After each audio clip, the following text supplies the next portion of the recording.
মেয়াদের হাতে আচাক্কায় অনেকটা টাকা চলে এলে মেয়ারা কি করে? সর্বপ্রথম তারা নতুন নতুন কাপডিস কিনে, নতুন বিছানা চাদর কিনে, ঘরের পর্দা কিনে, ফার্নিচার কিনে, রান্নাঘরে যত সমস্ত পুরনো পুরনো বাসনপত্র আছে সব কিছু পরিবর্তন করে পরে নতুন নতুন সবকিছু বাসন কিনে, এক কথাই বলতে গেলে ঘরের পুরা ঘোলটাই চেঞ্জ করে দেয়। আর যদি একটু বেশি টাকা চলে আসে তাহলে তো হয়েই গেল, নতুন একটা ঘর কিনে নিবে। মানে মেয়াদের ঘর বাঁধার এত শখ, মানে বলার কিছু নাই। আর সেম জিনিস যদি একটা ছেলের সাথে হয়, একটা ছেলের হাতে যদি অনেকটা টাকা চলে আসে, সে কি করবে? সর্বপ্রথম সে একটা ধামড়া দেখে একটা বাইক কিনে নিবে, ঘুমড়া মতন দেখে।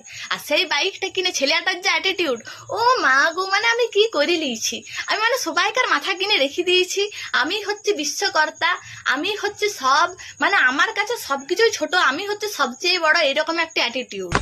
তারপরে যদি আরো একটু বেশি টাকা চলে আসে তাহলে উয়াকে আর লাইকে ও কি করবে তখন? দেখি তোমরা একটু বলো তো কমেন্ট করে, যে আরো বেশি টাকা চলে এলে ছেলেটা কি করবে? ঠিক ওই ছেলেটা তার বউটাকেই পরিবর্তন করে দেবে, বলবে যা পুরনো বউ, তোর সাথে আর সংসার করার নাই, আমার হাতে এখন এত টাকা, আজকে একটা আসবে কালকে একটি, দরকার হলে আমি প্রিয়াঙ্কা ছোবড়াকে বিয়া করে নিব, তুই কে, তোকে আমি চিনি না, পুরনো বউয়ের নিখোঁজি করেছে, বেরে এখান থেকে, দূর হ, গহ আপদ, তুই বিদায় হ। এই বাসার আওয়াজটা দেখতে পাচ্ছ? এই বাসার আওয়াজটা শোনাই বলে এই বাসটা চাপ আর পালা এখান থেকে। সত্যি বললাম না মিথ্যা? তোমরা কমেন্ট করে প্লিজ জানাবে।